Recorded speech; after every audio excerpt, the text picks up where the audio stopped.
All right, let's jump into this. So welcome everyone, greetings. Appreciate you joining our session today entitled Best Practices for Managing Windows 10 and Office Updates for Remote Devices. So this is the fourth of a four-part series. The first three sessions were really focused on a servicing framework that James introduced via blog a few months ago that really focuses on plan, prepare, and deploy. So today we're really going to talk about best practices around servicing. So to kick things off, my name is Dave Bachman. I am an evangelist for Windows 10, Windows as a Service, and the modern desktop. Spend most of my time meeting with our customers, partners, and internal technical teams, espousing the virtues of Windows and Office servicing and why currency is so important. I sit in the Windows Servicing and Delivery organization, fairly significant given that our organization is the one that actually manages and services the 1 billion devices out in the wild. So we've got a lot of good best practices to share with you guys today. And joining me is James Bell. James, you want to introduce yourself? Happy to. Thanks, Dave. Yes, James Bell. I'm a Senior Product Marketing Manager with the M365 Apps and Endpoints team. And my focus is on M365 deployment, so namely Windows deployment and also Windows servicing. So my focus is how we can help empower the IT pro to make that process as easy as possible. Awesome. Well, thanks, James, for joining, and looking forward to see what you've got to add to the conversation. So we are going to change things up slightly today. We are going to spend a lot of time talking about kind of servicing from more of a business continuity framework. Given the current pandemic and the remote work from home scenarios, we thought from a best practice perspective that we'd overlay it with a business continuity framework and kind of how we talk about servicing from kind of the three phases of business continuity. So as you can see from the slide, the first phase is respond and react. That's really about the announcement of, hey, work from home, grab what you need from your office, and we're going to be working out of the house for a period of time. You then move into the second phase, which is really the recover phase, which is kind of, all right, so everybody's working from home. What's that mean? What's our risk exposure? And what's that next step to formally support the remote worker scenario?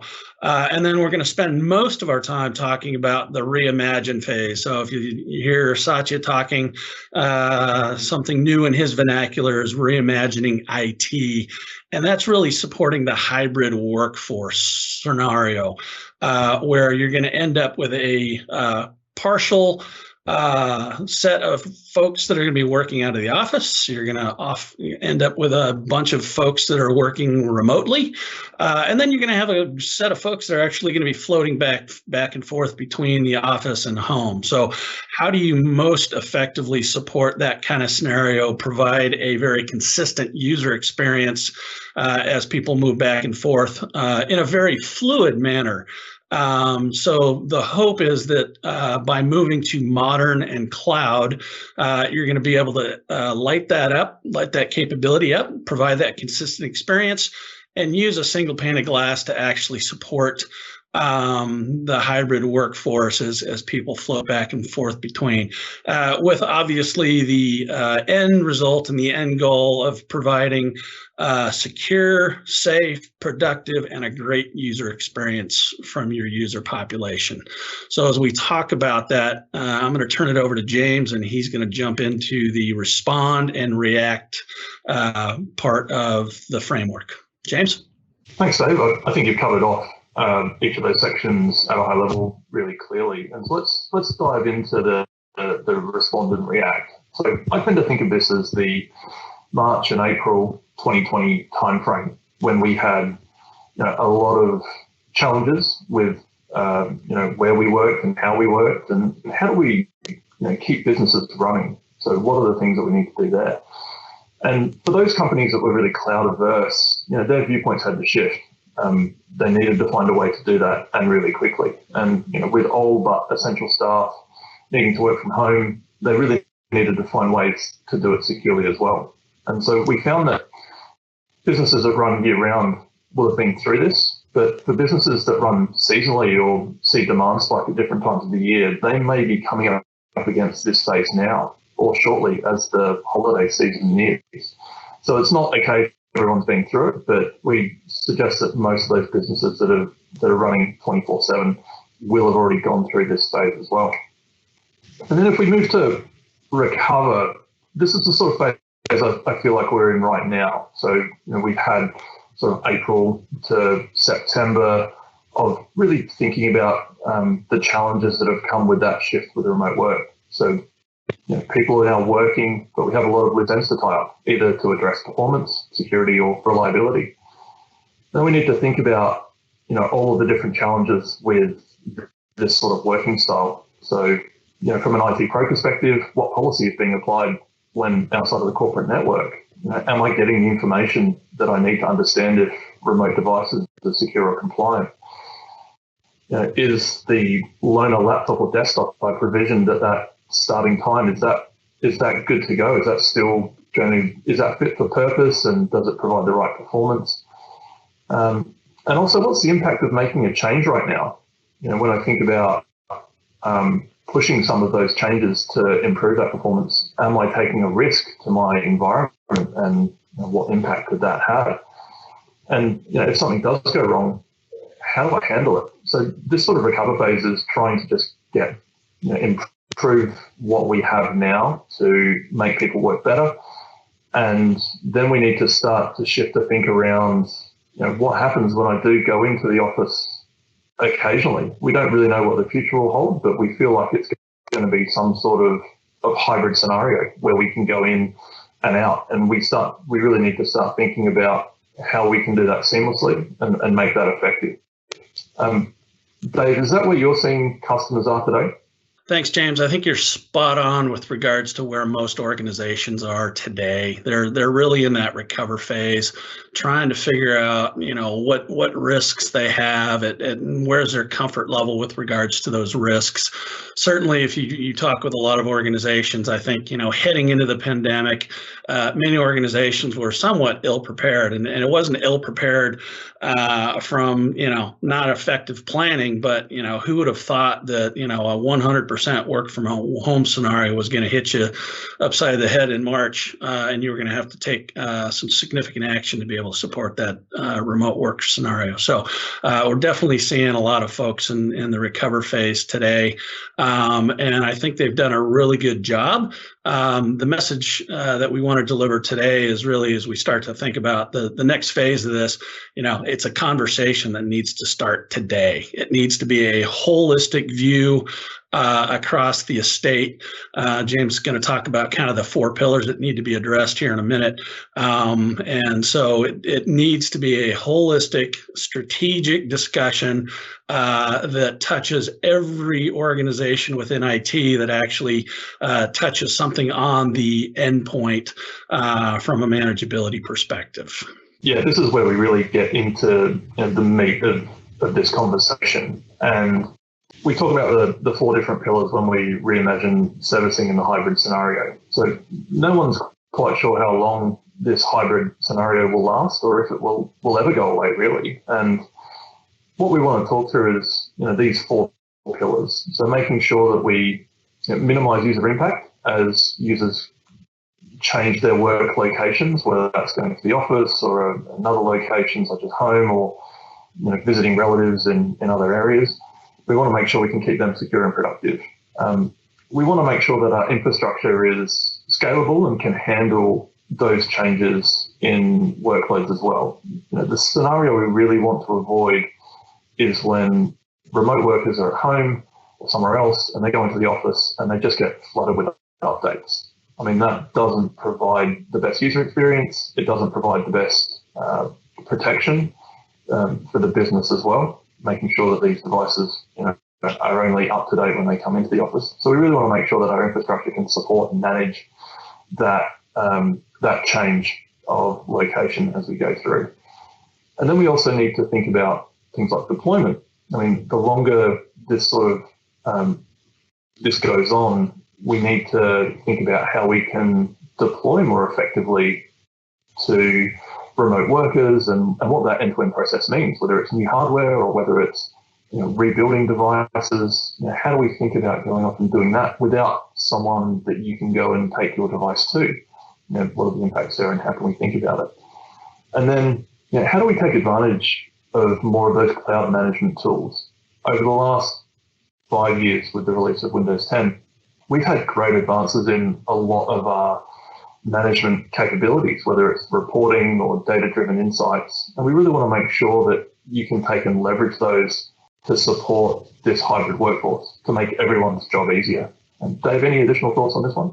No, I think you did a really good job kind of nailing down the process behind and the four pillars of what the remote work force needs to and IT needs to address with regards to that. So let's just jump right into what servicing the hybrid workforce actually looks like moving forward. And earlier I mentioned, IT organizations and the IT pro needs to start having those conversations today because it is going to require a lot of work, a lot of decisions in order to get there.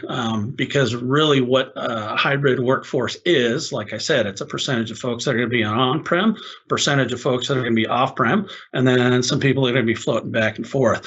At the end of the day, the goal is hopefully to get modern and cloud, get a single pane of glass that actually gives you manageability capabilities that range across the entire state. So what I'm talking about are drivers and firmware. How and when do I update those?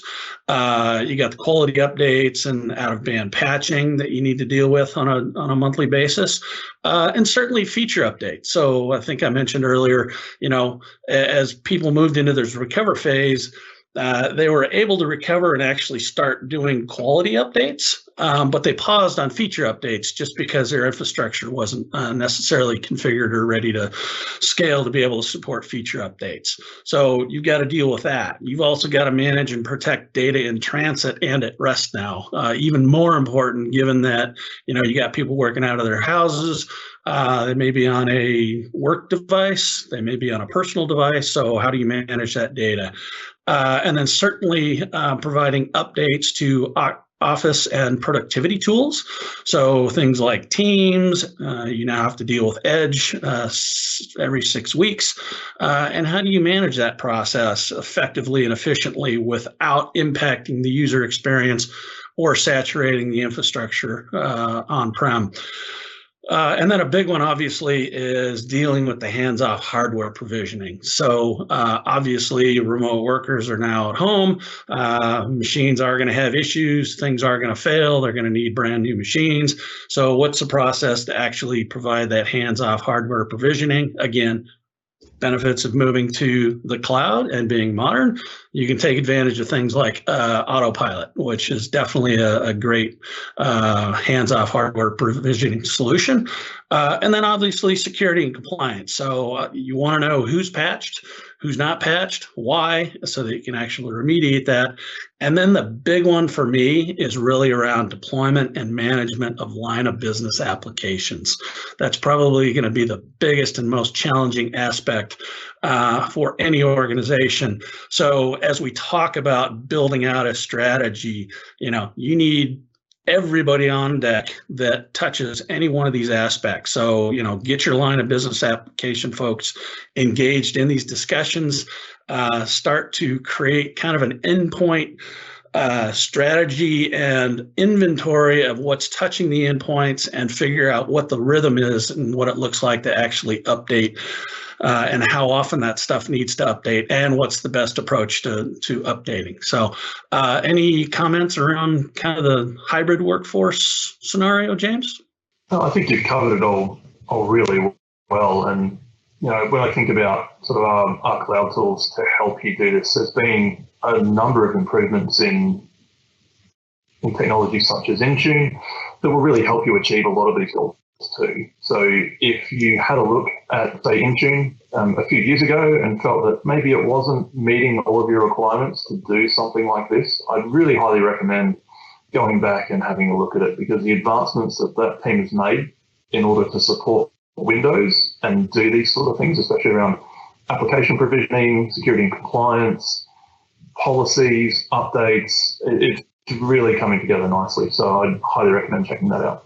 Great. So the good news is that from a remote worker scenario, this is really no longer a technology discussion. I think with the deployment of Windows 10 starting 5 years ago, we've made a lot of improvements around the technology considerations and solutions that actually support servicing. And that's servicing across the stack, so both Windows, Office, and now Edge. So it's really not a technology discussion.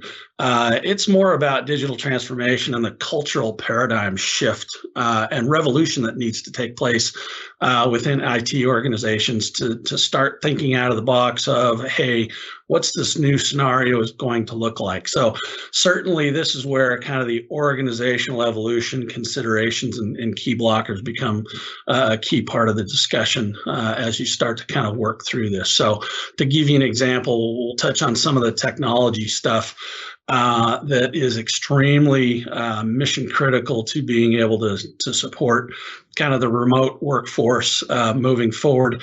Certainly split tunnel VPN and zero trust networks are key drivers behind this. I'm going to touch on those here in a little bit on a couple of slides that are coming up. We talked about getting modern, obviously AAD, and then desktop analytics via MEM, having visibility into your state, knowing what machines are compliant, knowing the health of those devices, knowing the upgrade readiness capability of those devices becomes absolutely mission critical, because they're no longer on-prem. You don't necessarily have visibility into them, and that telemetry, the diagnostic data is going to absolutely be mission critical.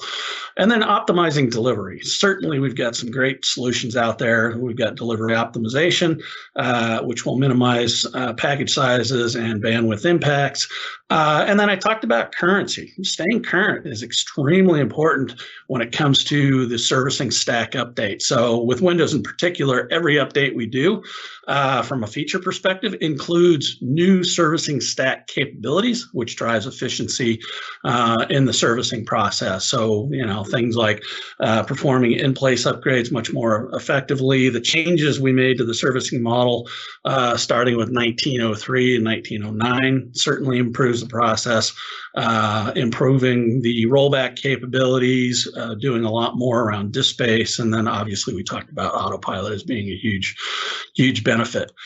So you can see technology is really not part of the discussion because the technology's there, it's proven, we know it works. Then it really comes down to the organizational and the cultural challenges that IT organizations are going to encounter while they're in the discussions of trying to create this, what this new strategy needs to look like. So certainly having a shared vision and a cadence alignment across everybody that touches the endpoint. Again, that's the line of business app folks, certainly the security folks if they're running third-party security solutions, because those are going to have to be updated on a periodic basis as well. Having that stated currency strategy of, okay, from a feature update perspective and an Office update perspective, how often are we actually going to roll these updates out to keep people current? And then I think the biggest one for me around the culture is kind of that legacy IT mentality. A good example would be kind of, an organization that still wants to manage that golden image. Well, we need to move out of that thinking and get much more modern with regards to servicing and doing in-place upgrades and leveraging the servicing model that we put forth. Which really drives the process, right? It's getting out of that project-centric thinking to a process-centric thinking with a high level of change management capabilities and service management maturity. James, have you got any comments around kind of the cultural aspects and challenges orgs might run into? Yeah, I think we've found that with the organizational conversation, it's always been quite difficult to land with customers because it's always been quite ingrained, the culture of the company, and then going in and having the conversation that says, you need to change some things in order to make your IT as a whole be more efficient. It's always hard, but with everything that's gone on in 2020, we found that we've had sort of years of progression in digital transformation in a matter of months. So that's been really helpful. And I think also, as a company, Microsoft has always been very products and services focused. We make some great products and tools, and we release stuff to talk about the benefits of those. And we really want to start shifting that conversation the other way, to talk about that process, because without it, it's just a really, really hard conversation to have. And just one note on the technology considerations. For those of you that feel that you don't really know where to start and what to do, Dave showed a number of great technologies there that can really help you. I'd really recommend going to our Windows IT Pro or Windows 10 IT Pro site and having a look at some of the blog posts. I'll do a shameless plug for one of my posts around deploying Windows 10 in a remote world. It'll give you a view of all of the different considerations you need to think of, and also how those technologies can help you provide the most impact for where you are. We fully appreciate that everyone's different on their journey to cloud adoption and making this as easy as possible. So I'd really recommend having a look through that to help you prioritize where you should focus investment. Good point, James, on the tech docs and all the blog posts. Just so everybody's aware, we do have a resource page at the end of the slide deck that will get you access to just about all the various different blogs and posts that we've recently done around kind of supporting the remote worker, whether it be quality updates, whether it be feature updates, Office, so on and so forth. So one of the big questions that we obviously get on a fairly regular basis is really about, okay, so you go through this framework of business continuity. Kind of what was Microsoft's journey and what did it look like for Microsoft moving forward? So, the React phase for us was relatively easy. It was, hey, we've got the work from home orders coming down from the SLT, grab what you need, go home and work. From a Recover perspective, obviously, we had a lot of remote work to start with. Probably 50,000 folks at a single time, not 250. So for us, Recover was really around ramping up our VPN capacity and concurrency so we could actually support that many people. From a reimagine perspective, the architectural diagram that's up on the screen right now is really kind of our digital transformation. And we know that COVID is a forcing function for many organizations that really didn't embrace modern and cloud nor transformed. For Microsoft, back in January, we actually made that jump. So what you're looking at from an architecture perspective, this is kind of what our environment looks like today. So when we talk about the reimagine phase, we're already there. We're already crossing the journey into managing the hybrid workforce. We've got Microsoft Endpoint Manager that gives us that single pane of glass. Certainly it interfaces with Intune, which is where we drop down all of our policies down to the devices. We then use Windows Update for Business to actually update devices from a quality and a feature perspective. I do have drivers kind of grayed out in there because I just wanted to highlight the fact that we're doing a lot of work within Windows Update for Business to provide a much more granular and better experience around managing drivers. And then certainly we are leveraging Autopilot to provision. So back in December, I received my first Autopilot deployed device. Literally, it took me 5 minutes to get up and functioning from a productivity perspective. Now, keep in mind, as you're talking about Autopilot provisioning, line of business apps versus getting users up and functioning in a relatively quick perspective. There's a balance that needs to be played around how much line of business apps and how many bits do you push down to that device versus using more of a pull model so that, I'm not waiting for my device to get up and productive by waiting for, 20 gigs of bits and line of business apps to pull down. So we leverage more of a pull model. So productivity is really getting me up and running on Office and email and a browser, and the rest is pull, and I can bring it down. And then obviously optimizing for the Office updates, going directly to the Microsoft global network and pulling the bits from our CDN. So there was a great blog post called the M365 Connectivity Principles blog that was just published a couple of weeks ago. It is in the resource section of the deck, but really it talks about kind of the 4 key things you need to look at, and that's optimizing the Microsoft traffic to bypass and leverage local egress, bypass the VPN concentrators for your corporate network, reserve that traffic for mission critical business application related stuff, and really force the users out via local egress to pull that stuff directly from us versus trying to wrap up your VPN concentrators and capacity to be able to support all the quality updates, Office, everything else that's being updated on a regular basis. So, and then modernizing security for software as a service. I really like that one because if you think about the native security solutions built into Windows, you are getting a security as a service because those updates come down with every feature update. And then obviously you're getting quality updates.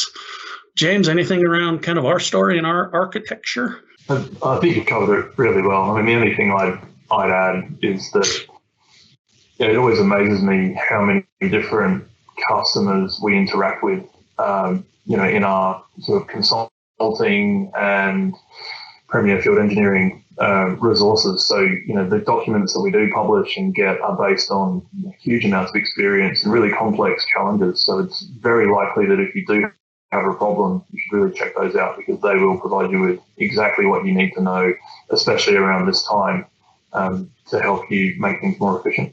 Great. So one of the keys to the whole process really revolves around zero trust across your digital estate.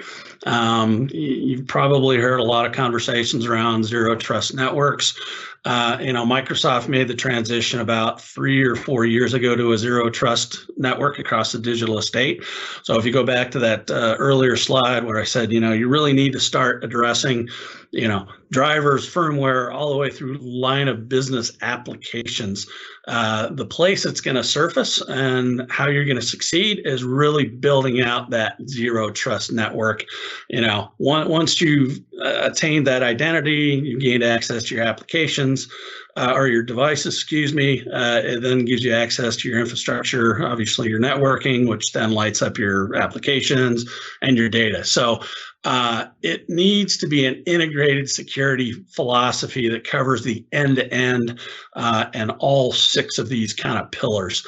And each is just as important as the other. So from an investment perspective, you should spend just as much on identity as you should be on protecting your data. So with that, let's pop over to a quick, fairly cookie cutter zero trust architecture. I'm not going to drain the slide too much because I think it's a good reference point on kind of what it needs to look like. And again, if you're not having those zero trust network discussions with your security teams, with your leadership, it definitely needs to be part of that discussion because it is going to be key to your strategy and being able to support the hybrid workforce moving forward and being able to support kind of that fluid, on-prem users, off-prem, and then folks roaming back and forth. And, kind of to James' earlier point, the last thing you want is having a different scenario, different level of support and manageability on the remote workers, and, a user's not getting patched on a regular basis only to find out when they go into the office for a particular meeting they jack into the network, and then all of a sudden they're getting bombarded with a bunch of updates that actually make them unproductive for a long period of time, and going into the office kind of a moot point. So definitely look at your zero trust network capability and get those discussions going, because it is going to take a while. If you don't have it already, it is going to take a while to get there. So with that, what are our next steps? Next steps are pretty fairly straightforward. I suggest creating a V team across the IT organization with everybody that touches the endpoint. Again, that's the security teams, that's the line of business app owners, it's the productivity tool solution owners, so on and so forth, so that you can actually start to have those conversations around what that future strategy is going to look like and how you're actually going to get there. Certainly, your security posture is going to be key to the whole discussion. So, trying to get the board bought in to the process, certainly the CISO, so that you can actually start to be able to support those. And then I talked about it earlier on how critical currency actually is in this process. So the more current you are, the more able you are to take advantage of the latest and greatest kind of servicing capabilities that we're deploying with the latest updates, which is even going to get more and more interesting moving forward, because, again, hybrid workforce, kind of the remote work scenario was not necessarily on the radar for our development teams. So I think internally it's really starting to generate some new thought process around what kind of solutions we're bringing to bear to actually help organizations like yourselves support this stuff. And then obviously collaboration, video, voice solution, scale, and security is an absolute must moving forward. James, any other final comments before we move on to the available servicing resources? No, not for me. I think you've covered it all really well. The only thing I probably would add is sometimes we get questions on zero trust and where to focus effort first, and is one area more important than another? And the answer really is no. I mean, you've got to make sure that each area that you described is really catered for to be secure, because attackers will find a way in. So make sure that you spend equal amounts of time and treat each area with the same level of importance. Fantastic. Well, I want to thank everybody for joining us. I am going to leave you with the available servicing resources page. These are all the links to the most recent blogs that we've published, especially kind of with that kind of business continuity pivot, running anywhere from, zero trust all the way down to the M365 connectivity principles. And then the other one that I really wanted to highlight is optimizing the Windows 10 update adoption. That is a very lengthy white paper that gets into a lot of nitty-gritty behind everything that we've been talking about today. So with that, I want to thank James for joining and kind of adding his 2 cents to the discussion. I want to appreciate everybody jumping on the call, and certainly if you have questions, you can hit us up on Twitter, and we're more than happy to help you out, point you in the right direction. With that, I will thank everybody and have a great afternoon.